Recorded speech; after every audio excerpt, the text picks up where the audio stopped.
ایسا ہوگا کہ وہ سارا کا سارا اس دنیا کی طرح سامنے آ جائے گا۔ قبر میں جب جائیں گے سب کچھ سامنے آ جائے گا۔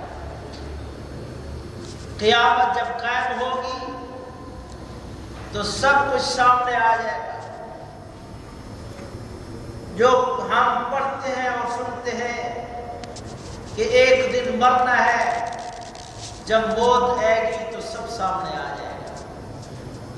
جو ہم پڑھتے اور سنتے ہیں کہ ایک دن ہمیں تختے پر رکھ کر غسل دیا جائے گا، موت کے بعد وہ چیز بھی سامنے آ جائے گی۔ یہ جو ہم پڑھتے ہیں اور سنتے ہیں کہ ایک دن ایسا ہوگا کہ ہماری نماز پڑھی جائے گی، مرنے کے بعد وہ نماز ہم اس سے گزر جائیں گے۔ ایک دن ایسا آئے گا کہ قبر میں رکھے جائیں گے، اور یہ جو ہم پڑھتے ہیں سنتے ہیں کہ وہاں منکر نکیر آئیں گے، سوال و جواب ہوگا، وہ وہی حاضر ہو جائیں گے۔ اور یہ جو ہم پڑھتے اور سنتے ہیں کہ اس دنیا کی کوئی چیز آپ کا ساتھ نہیں دے گی، دنیا آپ کا ساتھ نہیں دے گی، مال آپ کا ساتھ نہیں دے گا، جائیداد آپ کا ساتھ نہیں دے گی، منصب، عہدہ، ریاست، صدارت، وزارت، سیادت آپ کا ساتھ نہیں دے گی، صرف عمل ساتھ دے گا۔ جب فوت ہوں گے تو کوئی چیز بھی سوائے عمل کے ہمارے ساتھ نہیں ہوگی، اور پھر جب قیامت قائم ہوگی تو اس وقت سب کچھ نظر آ جائے گا۔ آج جو ہم سنتے ہیں کہ ایک دن ایسا ہوگا کہ اللہ کی عدالت میں اکٹھا ہونا ہوگا، تو اس دن ہمیں یہ بات سمجھ آ جائے گی اور کہیں گے، حتیٰ کہ جو نہیں مانتے وہ بھی اقرار کریں گے کہ وصدق الرحمن، اللہ نے جو فرمایا تھا سچ فرمایا تھا۔ اللہ کے رسولوں نے، نبیوں نے، اللہ کے نیک بندوں نے جو قیامت کے بارے میں خبریں دی تھیں وہ ساری کی ساری سچ تھی، ٹھیک تھی، درست تھی۔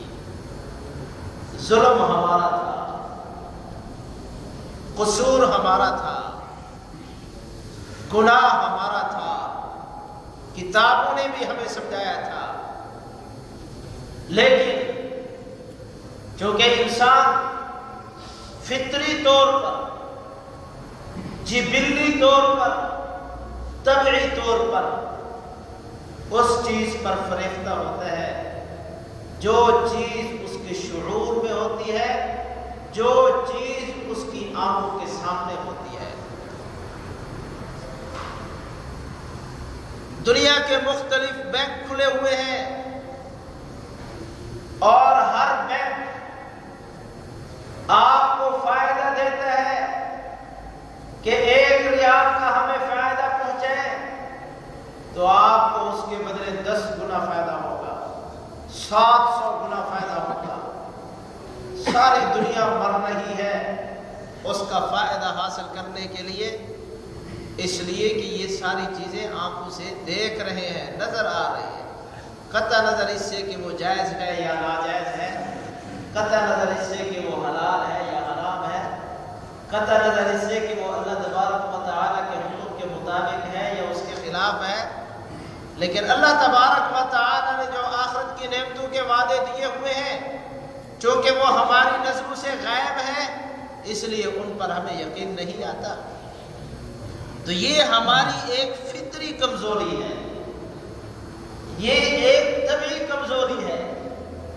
جیسے ایک بچہ ہوتا ہے، بچے کو اگر کہیں کہ بھی قرآن پڑھنے کے لیے جاؤ تو تیار نہیں ہوگا، اسکول کے لیے جاؤ تو تیار نہیں ہوگا، اس لیے کہ یہ تو مستقبل ہے اس کا، اور مستقبل کو شاندار بنانا یہ اس کی نظروں اور اس کی سمجھ سے ابھی تک باہر ہے۔ وہ کھیل کھیل کر نہیں تھکے گا۔ بعض بچے ایسے نہ دن کو سوتے نہ رات کو سوتے ہیں، کھیلتے رہتے ہیں بس۔ اس لیے کہ ان کے سامنے یہی چیز ہے، یہی کھیل ہے، یہی تماشا ہے۔ لیکن اگر ان سے کہا جائے کہ تم اسکول جاؤ تو بخار ہو جاتا ہے، اگر ان سے کہا جائے قرآن پڑھو تو طبیعت خراب ہو جاتی ہے، لیکن کھیل میں کوئی طبیعت خراب نہیں، اس لیے کہ وہ اس چیز کو سامنے رکھ رہا ہے جو چیز اس کی آنکھوں کے سامنے ہے اور مستقبل اس کی آنکھوں سے غائب ہے، اس لیے اس کی پرواہ نہیں ہے۔ تو ہماری بھی یہی حالت ہے کہ یہ دنیا ہمارے سامنے ہے، اس لیے ہماری نگاہ میں اس کی قدر ہے، ہماری نظر میں اس کی اہمیت ہے۔ آخرت ہمارے سامنے نہیں ہے، اس لیے اس کی کوئی اہمیت نہیں ہے۔ جتنی ہم محنت دنیا کے لیے کرتے ہیں آخرت کے لیے نہیں کرتے، جتنی کوشش دنیا کو بنانے کے لیے کر رہے ہیں آخرت کے لیے نہیں کر رہے، جبکہ آخرت کے مقابلے میں دنیا کی کوئی ویلیو نہیں ہے، آخرت کے مقابلے میں دنیا کی کوئی اہمیت، کوئی بقعت، کوئی حیثیت نہیں ہے۔ دنیا کی نعمتوں کی بھی آخرت کی نعمتوں کے بارے میں کوئی وقت نہیں ہے، اس لیے کہ دنیا محدود ہے، آخرت غیر محدود ہے۔ ایک دن آئے گا دنیا ختم ہو جائے گی، لیکن آخرت ختم نہیں ہوگی۔ دنیا کی زندگی متناہی ہے، اس کی انتہا ہے، آخرت کی زندگی غیر متناہی ہے، اس کی کوئی انتہا نہیں ہے۔ دنیا کی زندگی کی نعمتوں سے آخرت کی زندگی کی نعمتیں کئی درجہ فوقیت رکھتی ہیں۔ دنیا کی نعمتوں سے آدمی اکتا جاتا ہے، آخرت کی نعمتوں سے لاکھوں سال مستفید ہونے کے بعد بھی اکتائے گا نہیں۔ یہ فرق ہے اس دنیا کا اور اس دنیا کا۔ یہ دنیا اور ہے، وہ دنیا اور ہے۔ اس دنیا کی نعمتیں اور ہے، اس دنیا کی نعمتیں اور ہیں۔ اس دنیا کی تکلیفیں اور ہیں، اس دنیا کی تکلیفیں اور ہیں۔ اس دنیا میں جتنی بھی تکلیف ہو، حتیٰ کہ کسی مرد مومن کو ساری عمر مبتلا مصیبت رکھا گیا وہ تکلیف، اس کے جسم کے ٹکڑے ٹکڑے کیے جائیں گے۔ قیامت کے دن جنت کو دیکھتے ہی دنیا کی ساری تکلیفیں بھول جائے گا، دیکھتے ہی، صرف دیکھتے ہی۔ اور کافر نے بڑی عیاشی کی زندگی گزاری ہو، راحت کی، آرام کی، دنیا کی ہر نعمت اس کے پاس وافر مقدار میں دستیاب، لیکن جہنم کو دور سے دیکھتے ہی دنیا کا سارا آرام، سارا ریسٹ بھول جائے گا۔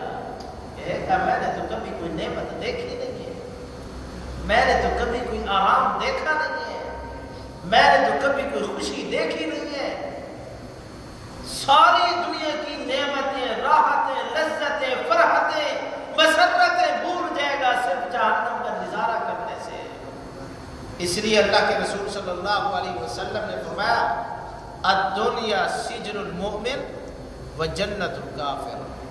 یہ دنیا تو مومن کے لیے قید خانہ ہے اور کافر کے لیے جنت ہے۔ دنیا کی قید خانے کی جو زیادہ چیزیں ہیں یا خصوصیات ہیں، ان میں دو بڑی بڑی خصوصیات ہیں قید خانے کی۔ ایک قید خانے کی خصوصیت تو یہ ہے کہ آپ پابند ہیں، مردہ بدست زندہ، آپ اپنی مرضی سے سو نہیں سکتے۔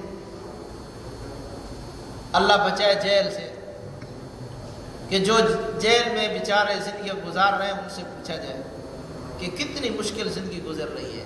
ہمیں اپنی دعاؤں میں ایسے لوگوں کو یاد رکھنا چاہیے کہ جو بلا گناہ جیلوں میں پڑے ہوئے ہیں، سالہ ان کی رہائی کے لیے اللہ کی بارگاہ میں ہاتھ اٹھانے چاہیے اور مسلمانوں